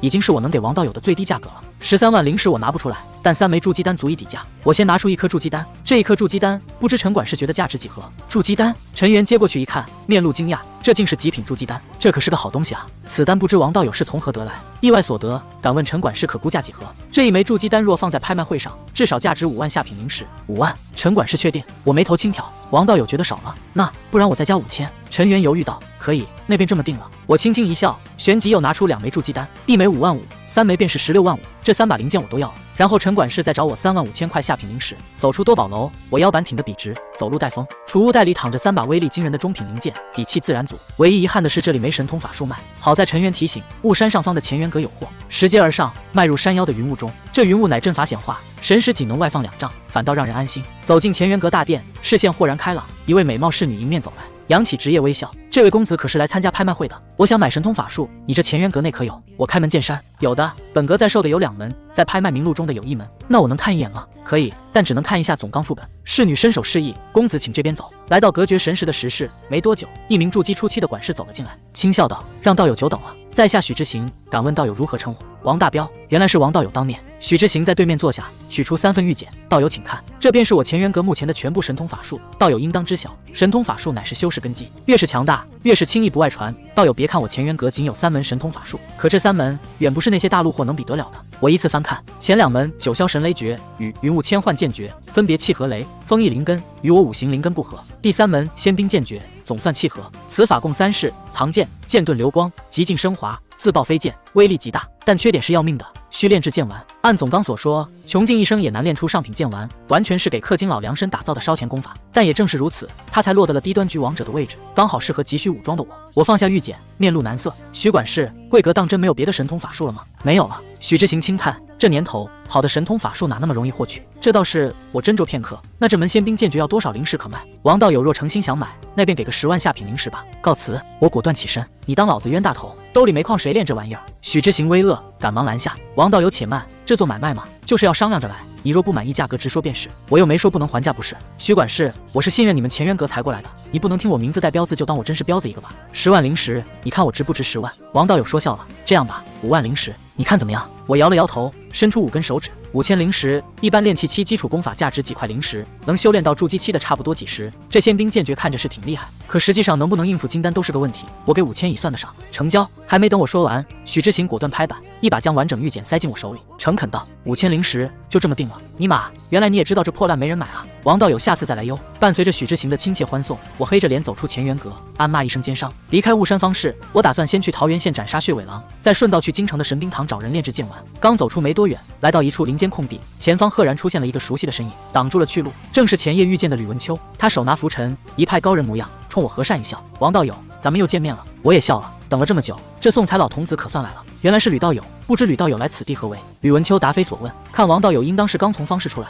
不知王道友可有什么收获？收获谈不上，只是买了几件灵器罢了。我将双手背在身后，神情淡然道：买了几件灵器？吕文秋嘴角抽搐，一个小散修吹这种牛逼，买大白菜呢？他哑然失笑。王道友说笑了，谁和你说笑了？我淡淡道：你觉得我是买不起，还是这雾山方是没有卖的？吕文秋动容，王道友此话莫非当真买了灵器？你猜呢？吕文秋面色冷了下来。王道友如此戏耍在下，看来王道友似乎是知晓贫道今日此来的目的。光天化日之下，带着2个藏头露尾的帮手拦路，要不是想杀人夺宝，我真的想不出来你要做什么。你说是吗，吕道友？我似笑非笑，呵。吕文秋冷笑，王道友好警惕的心思，不曾想这都能被你给察觉到。话音刚落，一老一少从树后走出，老者炼气12层，青年炼气11层。老朽张不平见过王道友，在下程序员，亦是久闻王道友大名，则都是没法器的穷散修，有点失望。不过苍蝇腿也是肉，既然都露面了，那咱们之间也别废话了，一起上吧。道爷赶时间办正事儿，没时间陪你们在这里浪费。我负手而立，神情淡然。3人皆是一怔，没瞧得起他们，有意思。吕文秋笑了，既然王道友如此自信，那我等3人也就不客气了。毕竟杀人夺宝这种事，最怕的就是夜长梦多。专业，我竖了个大拇指。吕文秋笑容微凝，面色阴沉。这王大彪怎么一点都不怕？吕道友，老朽最近偶得一件中品法器，便借王道友之手，好好试试威力。张不平轻笑，祭出一把金光大战的金剪刀。去！金剪刀化作金光掠来。吕文秋暗惊张不平竟有如此法器，可下一刻，我周身浮现一层土黄色光晕，宛若沼泽般将金剪刀困住。没想到张道友你还真是献丑了。我嘲讽一笑，探囊取物般将金剪刀收入储物袋，战利品加1。感受到我释放出的气息，3人大惊失色。筑基初期，你前夜追杀妖兽的时候，竟也谨慎了隐藏修为。吕文秋震惊道：出门在外，安全第一，这个道理都不懂，活该你被反杀。我手掌一握，绿胶子母剑浮现，灵气还是中品灵气？你居然真的买了灵气？吕文秋懵了。吕道友，我突然想起来，我娘子好像要生孩子，我便不多待了，咱们就此告辞。程序员吓出一身冷汗，转身就跑。想跑？你跑得过飞剑吗？咻！绿胶子母剑化作青光，噗的一声洞穿了程序员。他看了眼心口的血窟窿，苦涩倒地。陈道友，吕文秋心头一颤，筑基修士面前，他们毫无机会。不要杀我，王道友，我愿意将我全部身家给你，只求道友放老朽一条生路。张不平痛哭流涕的跪地磕头。我淡淡道：我看你是老糊涂了，杀了你，你的储物袋不一样是我的吗？剑指一点，绿胶子母剑抽出，碧光一闪，瞬间洞穿了张不平。唰！吕文秋吓破了胆，将御风之术施展到极限，疯狂逃窜。可一道青光突兀的出现在前方，他躲闪不及，竟硬生生撞了上去。噗！一剑穿心，我都愣住了。这吕道友是在帮我减少杀孽，人还怪好的嘞。怀着感恩的心，我收下3个储物袋，3发火球术毁尸灭迹，随后飞往桃源县。怕惊扰百姓，我在城外落下，进城找了家客栈清点战利品。程序员和张不平的储物袋里有些灵石、丹药、灵符和下品法器，算是小有身家。可吕文秋的储物袋却让我傻眼了，空空如也，只有一把残次半灵气法剑和一堆画符的笔墨纸砚。哎，这观主让你当的真是太失败了。我意兴阑珊地收起这些破烂，虽说落差大，但这把半灵气正好逮捕，免得中品灵剑太惹眼。笔墨纸砚以后也能用来学制服。傍晚，我来到客栈大堂点酒菜，大堂内人声鼎沸。小二，你们这里一直都这么多人吗？我好奇道。店小二摇头，只是最近听说城外有好些头厉害的狼妖出没，然后附近村子里的大户人家便都跑城内躲灾来了。好些头？我眉头微皱，任务不是说只有1头吗？那朝廷衙门没想办法应付吗？我问。店小二指了指门口，那几位都是仙师的仆人，都是跟仙师们过来杀妖的。衙门请了不少仙师过来，说是狼妖太强，人不多处理不了。这么看来，我得抓紧了，万一被人捷足先登，还得回去重接任务。可狼妖突然变多，是否有筑基期之上的也是未知，要不然晚上出去寻几个同伴。桃源县来了不少的仙门弟子，此事应该不难。我陷入沉思，斟酌一番，我决定结伴同行，好歹遇险能有个反应时间。夜色渐浓，桃源县城繁华喧嚣。吃饱喝足后，我放出神识寻找靠谱的杀妖搭子，最好是筑基初期，最差也不能低于炼气10层，否则遇险连当炮灰的资格都没有。可走着走着，我神识忽地发现背后跟了个熟人，没想到还真打算玩麻袋套头的戏码。呵，小丫头片子，年纪不大，心还挺狠。我暗自冷笑，我不去拆穿，若非忌惮这丫头手里的保命手段，我真想杀人夺宝。可惜她毕竟是内门天才，师尊还是大能，我可不想被反杀。既然不能硬来，那就甩掉她。我果断加快脚步走向县衙。我是圣地弟子，去县衙理所当然，且神识探查到不少炼气修士也往那边走。县衙应是杀妖修士的落脚点，有那么多修士在，我不信严木林还敢动手。怎么突然加快脚步了？唐人档口，严木林余光瞥见我走快了，眉头微蹙，难道是发现我在背后跟着他？可我和他距离几十丈还远，他一个炼气期4层，怎么可能发现我的存在？看他去的方向，好像是桃源县衙那里。难道是急着询问任务情况？算了，管他呢，进去了肯定也要出来，跟上去等着便是。他打定主意，伺机教训我。县衙门口，2名捕快按刀守卫，1名炼气12层的青衣老者盘坐在明远谷旁，负责查验修士修为。我一进门，下人便恭敬迎上，见过仙师，仙师可是要在县衙落脚？我点头问，县衙内如今有多少道友在此？有20-30位吧，不过有的出去办事了，暂时不在衙门里。那他们都是散修？不都是，还有些附近仙门的仙师，他们有的和仙师您一样年轻。我跟着下人前往后院，一路遇到几个炼气5-6层的修士，神识探查下，县衙内最高战力便是门口那炼气12层大圆满的老者，筑基期只有我一个。据下人说，最厉害的狼妖是3天前出现的，12级，相当于炼气12层。若情况不变，县衙这些修士足够对付。大部分修士都是冲着朝廷悬赏来的，毕竟时间宝贵，没好处谁肯拼命？下人带我来到一处种着桃树的清静客院，石桌旁正有2男1女饮酒。见我到来，起身招呼。一个相貌清俊的修士好奇道：“道友看着有些面生，莫非是刚来此地？”我自我介绍，在下王大彪，乃一介散修，不知3位道友如何称呼？一听散修，3人神情微动，露出了笑容。在下何修文，灵光山外门弟子。清俊修士拱手，指着另外2人介绍：“这位是我师兄陆恒，师妹陈莹，与我一样，他们也都是炼气7层修为。2位道友有礼了。”我颔首。陈莹轻笑：“王道友此来可是有些晚了。这院内房间只剩角落那一间小的，王道友若要住在此地，恐怕要委屈道友一晚了。”不碍事，我对房间大小没什么要求。我笑道。何修文抛出橄榄枝，明日一早，我等会在衙门捕头的领路下去往城外大青山杀妖，道友可要与我等一起进山？虽说他们修为不符我的标准，但大青山估计也不多危险，我便点头答应。也好，3人对我的修为毫不嫌弃排斥，这反倒让我心生警惕。月上中天，各自回房，我盘腿坐在铺着被褥的木板床上准备修炼。天赋差就得卷，不然怎求长生？取出2品培元丹，刚要吞下，院中忽传开门声，有人出来了。我神识一扫，竟发现陆恒推开了陈莹的房门。师妹，我过来了，你想我了吗？他熟练地爬上床，抱住陈莹的腰肢。你别乱来，小心让人听见。陈莹羞怯轻颤，没事，我给师弟的酒里加了料，他晚上不会醒过来的。至于那个姓王的，一个炮灰蝼蚁罢了，进山之后必死无疑，让他听见也无大碍。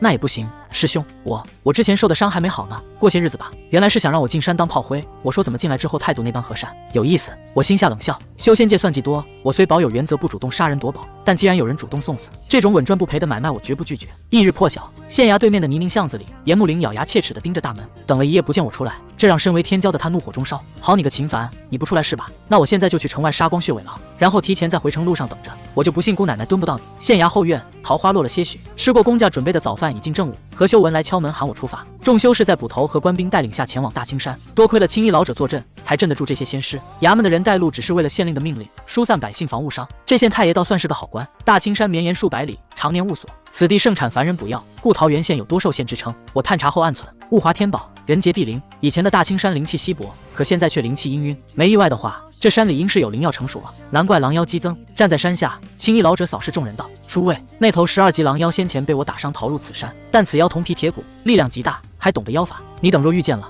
切莫轻敌大意，若自觉不是对手，可用火法提醒。大家明白，这山里也就这头狼妖值得警惕。王道友，进山之后，以防有什么意外，你切莫离我等太远。”何修文提醒道：“我知道。”我点点头。青衣老者和那中年黑衣修士自是修为高深，各自施展手段，转瞬引入山林。其余修士则老老实实结伴而行。咱们也走吧。何修文拍了拍我的肩膀，带头跟上队伍。我眉头微动，低头看了一眼被拍过的地方，心下冷笑，往我身上蹭了什么东西？那药粉无色无味，若非我神识敏锐，还真发现不了。一进大青山，光线瞬间暗下，咻！一条微毒的绿兽蛇突然从路边窜出偷袭，被我双指夹住。前面过去那么多人不咬，偏偏咬我。显然是何修文抹的药粉在作祟。王道友倒是警觉，此蛇竟连我都没能察觉到。陆恒诧异道：“可能是陆道友昨夜没睡好吧？”我淡淡回敬。陆恒笑容一僵，眼底闪过一丝阴鸷：“师兄，我看咱们还是加快些脚步吧，前方的人已经快看不见了。”何修文提醒。陆恒点头。可3人嘴上说着追赶，脚下却依旧不紧不慢，没多久便彻底掉了队。我倒要看看他们葫芦里卖的什么药。走了1个多时辰，前方山坡上忽现一道模糊身影，闭目幽瞳，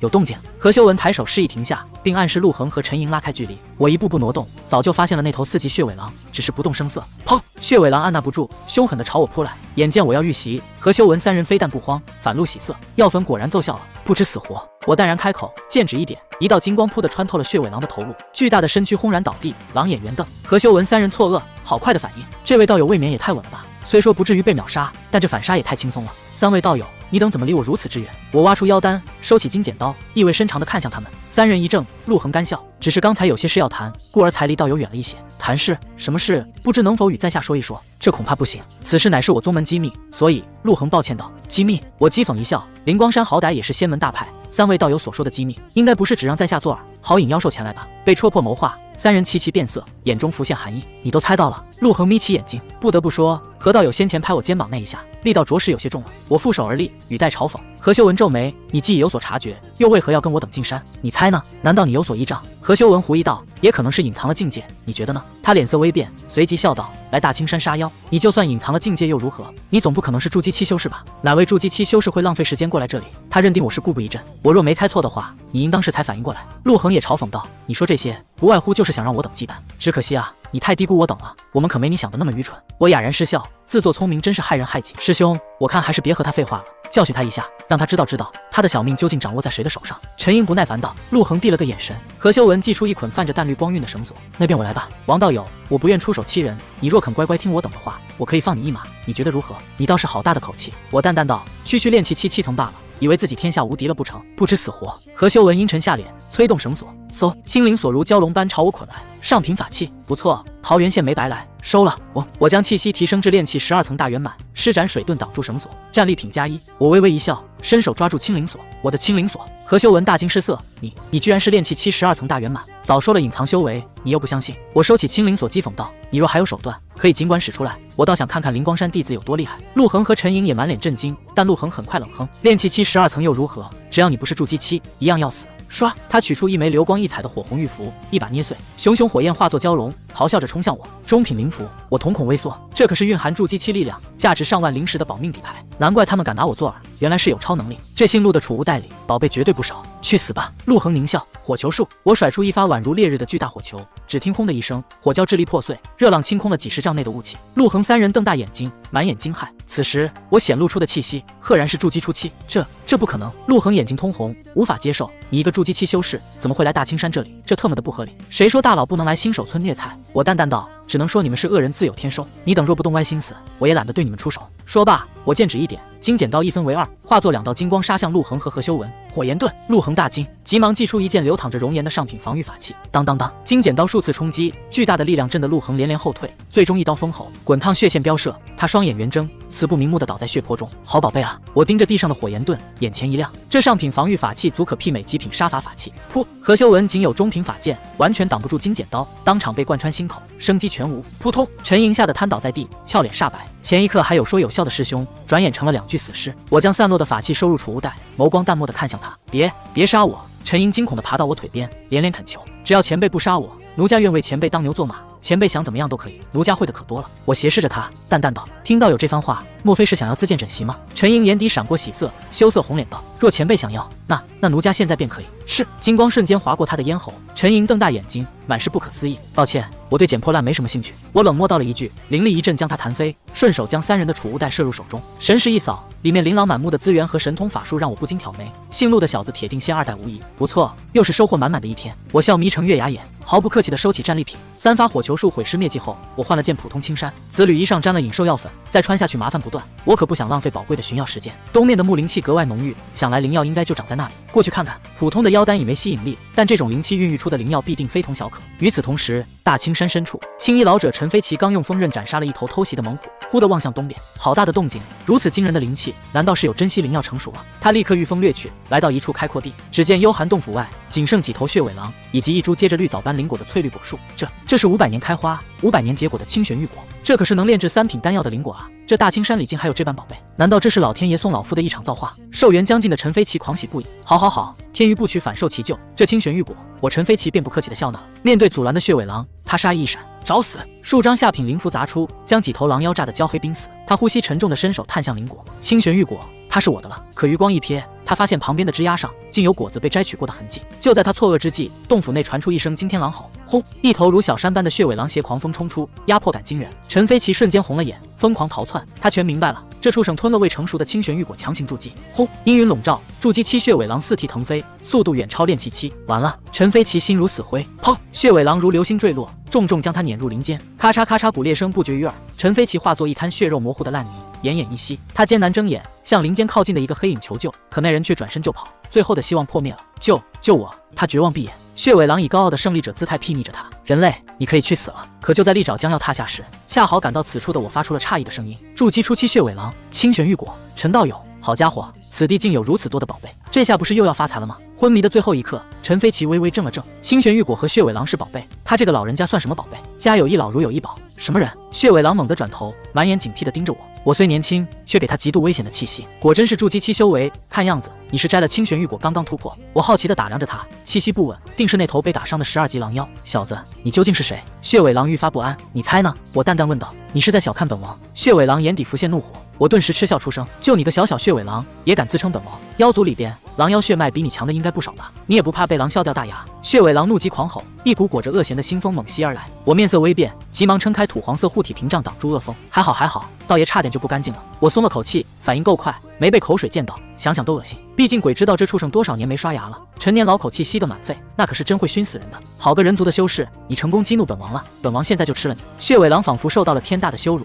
怒吼一声，冲向了我。轰！速度之快，竟出现了阴障，还真有2下子。我微微诧异，果断取出青灵锁。这上品法器对付一头刚突破的狼妖绰绰有余。嗖！青灵锁化作一道青色匹链，洞穿虚空，以刁钻的角度欲将其捆绑。好厉害的法器，给本王滚开！血尾狼大惊，血尾连连甩出灵力，强大的冲击力将青灵锁打退。砰！血尾狼重重落地，随后青光覆盖大地，天赋神通缠绕。他一声低吼，草木藤蔓如活物般翻滚，轰的一声齐齐破土朝我冲来，四面八方皆是，无处可逃。这血尾狼居然觉醒了天赋神通，莫非血脉还真有些不同？我颇感意外，本以为他只会诸突猛进，没想到还会法术。嗖，藤蔓眨眼间形成牢笼，将我困在其中。我丝毫不慌，雕虫小技罢了。剑指一点，金剪刀化作2道金色玄光，切碎草木牢笼。我跃出包围，操控2件法器杀向血尾狼。不仅如此，我还同时打出数发火球术，轰！眨眼间下方化作火海，藤蔓悉数烧成灰烬。好厉害的修士！血尾狼大惊失色，转身便逃，想跑。我心念一动，半灵气水寒剑悬浮身前，注入水灵力后，化作一道幽蓝寒光，流星般刺去。不好！身后寒气袭来，血尾狼骇然回头，天赋神通木盾，他急忙施法，浓厚的木灵力化作光盾，轰！水寒剑以不可匹敌之势击碎光盾，噗的一声穿透了血尾狼的头颅，巨大的身躯无力坠落，砸出一个浅坑。我收回法器，欲使金剪刀挖出妖丹，指甲大小的妖丹浑圆清透，木灵气极为浓郁，又是一炉2品丹药到手了。亲手杀妖取丹，果然更有成就感。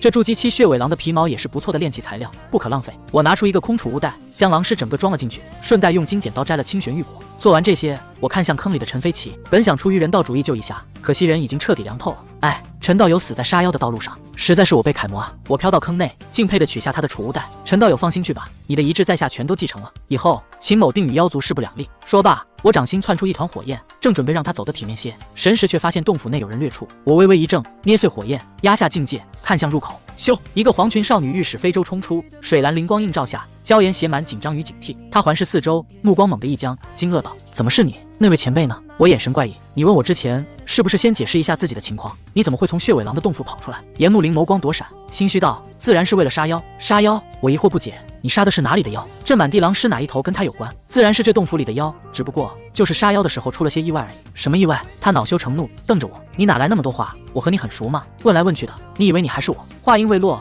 他余光瞥见那具血肉模糊的尸体，俏脸发白。那不是县衙门口的那位道友？他这是死了？炼气11层的温室花朵显然没见过这般血腥的场面。是啊，陈道友为杀妖而死，死得其所，实乃我辈修士楷模。我惋惜道。严木林紧抿嘴唇，似是无法接受。见他道心不稳，我不免化身长辈，大谈道理。这修仙一道本就是逆天而行，在踏上仙途的那一刻开始，我等修士便已经游离在鬼门关的边缘。争抢2字贯穿始终，今日我杀你，明日他杀我。听起来残酷，可这就是现实。像陈道友这般能死在为民杀妖的路上，已比大多数人都幸运了。怎么说也能留下个好名声，被百姓铭记，说不准还能受些香火。有更多的修士连个全尸都留不下，默默无闻地消失在了这方天地。若无法适应，无法接受这些，纵使天赋再好，也难有成就，因为你没有一颗坚定的道心，最终只能落个黄土一捧的下场。所以我话语微顿，抬头望向九霄，仿佛与自己对话般轻声道：“我道迷间，无论如何我都要修得长生，哪怕是不惜一切代价的活下去。”说罢，我见他沉默不语，心念一转，悄然转身离去。装完逼就跑，真刺激！修仙文不是白看的。没走多远，严木林忽然反应过来：“不对啊，你和我一起进的圣地，也是一起出来杀妖，你何时懂得这么多的？而且还教训起我来了。”我回身淡淡道：“某位执事师兄说过，我便学了一些。”严木林恍然，冷笑道：“原来是鹦鹉学舌。”我说：“你怎么说的有模有样的？你老实说，究竟用我姐姐的旗号在外门骗了多少资源？”我懵了，啥意思？我什么时候骗资源了？不承认？就你的垃圾天赋，若不狐假虎威，你如何能认识执事师兄？又如何能这么快修炼到炼气期4层？自然是因为实力，有什么不对吗？他嗤笑一声，就凭你也配谈实力？如何不配？还在这里嘴硬？严木林冷笑：“那好，我倒要看看你秦凡究竟有什么实力。”我脸色瞬间阴沉，泥人也有3分火气，若他执意动手，我不介意暴露修为，甚至是杀人灭口。他身上必有护身法宝，所以才能在狼妖洞府内存活。但那宝物估计防御有余，杀伤不足，否则血尾狼根本没机会突破。若真生死相搏，鹿死谁手尚未可知。呼！严木林飘然落地，距我10丈，你待如何？我眯起双眼，给你2个选择。严木林冷冷道：第一个选择，主动离开圣地；第二个选择，让我揍一顿，关在县城客栈2个月，然后任务失败，去矿场做工1年。顺便提醒你一下，你要去的矿场，若运气不好的话，那可真是会累死人的。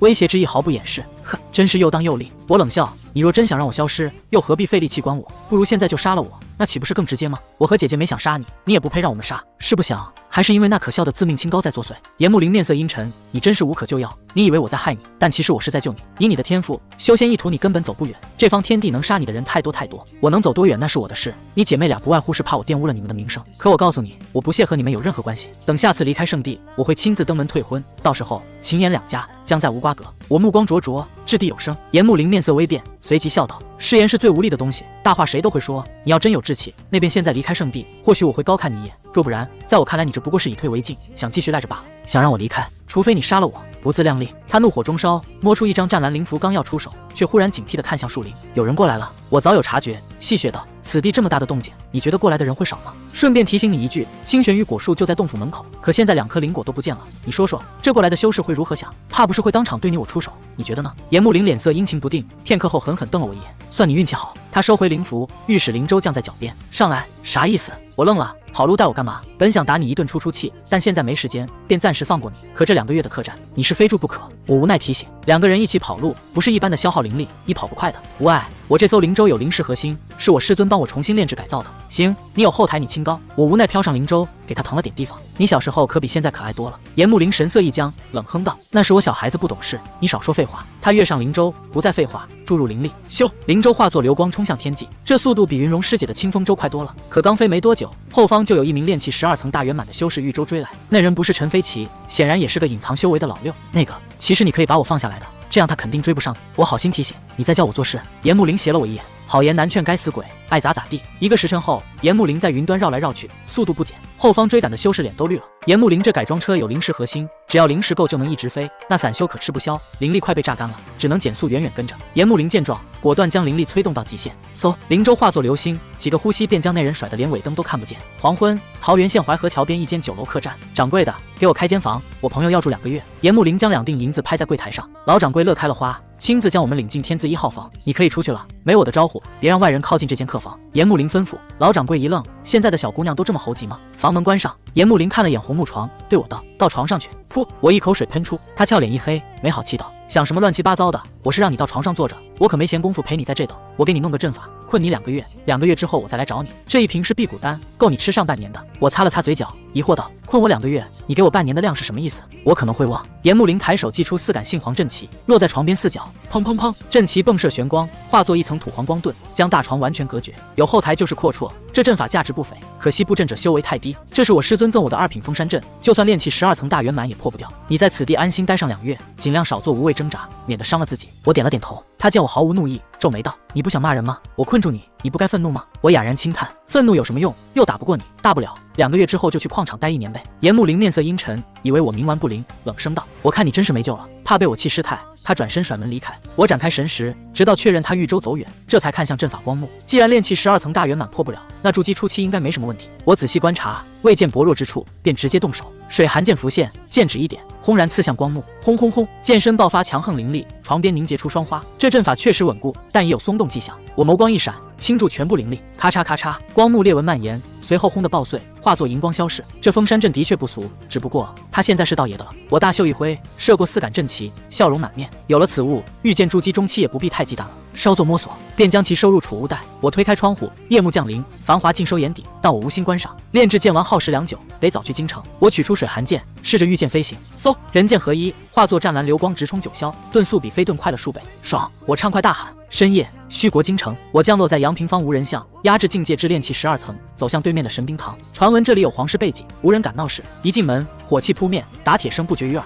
这位公子可是要买些趁手的法器。一个健硕伙计走来，我想炼制一件特殊的灵器。伙计有些诧异，没想到来了个大客户。那不知公子要炼制何等品级的灵器？上品吧。伙伙计惊讶，这上品灵气的预示对修为可是？我这件灵气是辅助类的，对修为要求不高。如见完这般辅助类灵气对修为没限制。伙计恍然，我神冰堂的炼器大师的确能炼制上品灵气，只不过这个费用非同小可，可能需要公子有个心理准备，或许要100万下品灵石左右，也不排除可能会更多。没问题，伙计肃然起敬，公子这边请。翌日破晓，付了10枚筑基丹和1头血尾狼做定金后，我欲见回圣地，见完炼制最快也要8个月，不能干耗着。2天后，我低调回宗，交了任务，再次回到心爱的废丹房，听着地火噼啪作响，我紧绷的心弦终于松了下来，瘫在藤椅上如释重负。试问丹房因不好，却道此心安处是无香，还是这小破房舒服？这次出门收获颇丰，我想起陆恒的储物袋里有一卷玉简，名为神火分影术，这门神通颇为不俗，需融合天地灵火凝练出9变真火，对敌时能幻化9道分身，每道分身拥有本尊1/9的灵力威能，可迷惑可攻击。在建完炼成前，正好填补我神通的空缺。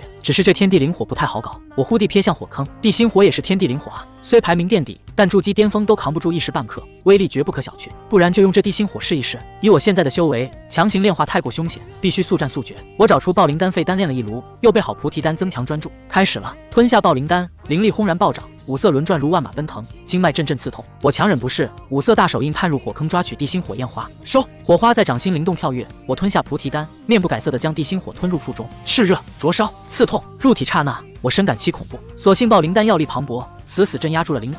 随后，我抽离4种灵力扩大保护圈，仅以火灵力如铁锤般连绵捶打灵火，剔除杂质。5行灵根虽修炼慢，但灵力远超常人，炼化过程安全许多。单灵根之所以吃香，就是因为修炼专一，而多灵根必须时刻压制剔除驳杂灵气，容易反噬。炼化持续了3天，第4天傍晚，我终于修成了9变真火，一团白色精纯火焰如暖阳般悬浮丹田，终于成功了。我心念一动，9道大致轮廓的火焰身影环绕火坑盘坐。以我目前的修为，全招出来只能撑半刻钟，招一个则持久许多，也不知这神火分身力量如何。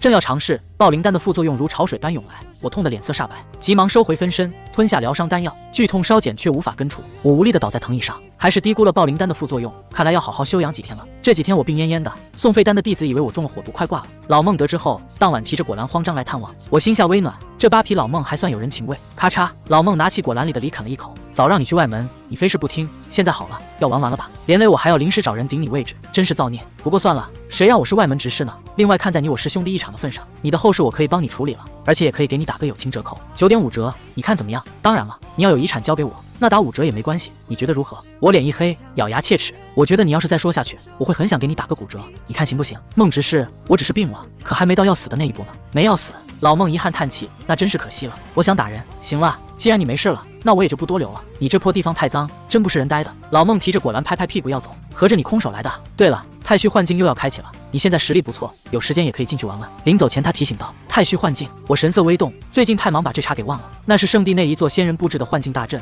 老孟曾给我们介绍过。这太虚幻境每年开启一次，既是为了弟子历练，也是对实力不错的弟子的一次奖励。只要有弟子令牌，哪怕是杂役，也能凭空进入幻境，生成专属的洞天世界。里面有与你修为等同的灵力妖兽，杀得越多，回馈灵气越多。若能在杀妖榜前10名列前茅，便可获得灵气冠体奖励，排名越高时间越长，第10名2息，第1名20息，对突破瓶颈有着惊人奇效。这幻境绝对公平，无法隐藏实力，妖兽必定与你修为相等。为了防止同门嫉恨，还能使用化名。太虚幻境每次只开启半月时间，错过了就要等1年之后。如今我处在筑基初期，若能得到灵气冠体，修为势必会有不小的提升，所以这次机会一定要把握住。我握紧令牌打定主意，只是不能以杂役身份进去，否则暴露修为必惊动高层，只能指望这块外门候选的牌子了。那这么一来，现在就得多弄些补身体的丹药，好加快恢复进程。尽管我已恢复的差不多了，但为了太虚幻境，这冤枉钱也得花。羽化峰岩木雪洞府，岩木林手持上品法剑，剑锋呼啸，在院内留下道道残影。岩木雪颇为无奈，明明你也有院子，为何非要在我这里练剑？弄完了我还要收拾。岩木林收剑嘿嘿一笑，元英姐姐你不是说了吗？反正你修为高，收拾起来比我快，就当帮我省下修炼时间了。岩木雪轻叹，我就知道是这样，真是拿你没办法。谁让你是我的好姐姐呢？好姐姐，你觉得我在外门杀妖榜上能不能拿个第一？岩木林亲昵地抱着她胳膊。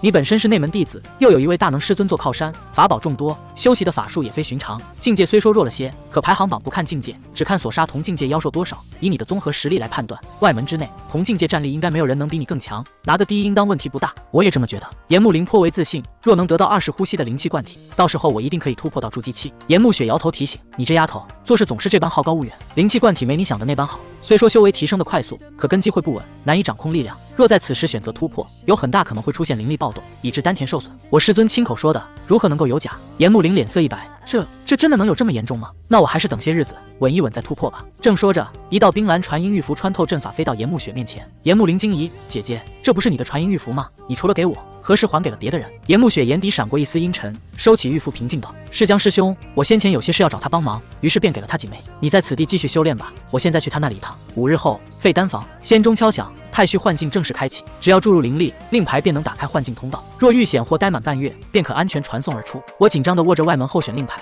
这外门候选弟子令牌既然可以接外门任务，想来已和圣地内所有阵法都有联系。若没意外的话，这令牌应当可用。我深吸一口气，注入5色灵力，轰！令牌射出一道紫光，前方空间裂痕蔓延，随后轰的一声塌陷，露出一层波纹水幕。成了！我眼前一亮。为了防备偷袭，我取出水寒剑，并驾驭火焰盾撑开赤红光幕护体，准备妥当。我一步踏入水幕，唰！白光闪烁，眼前景象清晰后，我发现自己正置身于一座云雾缭绕的峰顶崖边，下方林海无垠。这方天地的灵气其实比圣地内要稍差一些，我心中有数。好在培元丹管够，陆恒那几千灵石也足够布个小聚灵阵了。1刻钟已过，妖兽还未出现，恐怕是距离此地较远。神识铺开，方圆1里毫无动静。我取出令牌，用神识探入，先取了个道爷的画面。排行榜上，外门10万弟子并未全进，我的名字垫底。这第一的木灵居然已经杀了3头炼气期11层的妖兽，这是谁的弟子？竟如此厉害！我大吃一惊，幻境才开不到3个时辰，这就杀了3头。等等，木灵这名字好耳熟，难不成是严木灵那小丫头？难道是为了灵气灌体，所以找了关系破例入外门杀妖榜？我皱起眉头，一个大能亲传的内门弟子跑来外门混排名，这不是妥妥的作弊降维打击吗？轰！正猜测间，远处传来剧烈撞击声，我收回神识望去，只见下方林海中一头庞然大物正横冲直撞，那是一头筑基初期的玄水蟒，长10数丈，粗如成人腰身，鳞片尖如黑岩，土黄色的树筒闪烁着嗜血红光。轰！它弹起化作流星直冲峰顶后，血盆大口张开，毒牙寒光闪烁，一股恶风扑面。我脸色微变，这幻境也太逼真了吧，连口臭都一并幻化。嗖！我迅速后撤，催动火焰盾光幕大战。砰！玄水蟒重重撞在光幕上，将我瞬间撞飞。好在火焰盾够硬，我毫发无伤，反倒把玄水蟒撞得七荤八素。后，它凶威更盛，獠牙后竟酝酿起冰蓝寒光，冰属性一种。我有些惊讶，可惜这是灵力幻化，不然妖丹妖躯能卖个好价钱。轰！冰霜洪流喷出，寒气逼人，峰顶竟飘起雪花。火焰盾。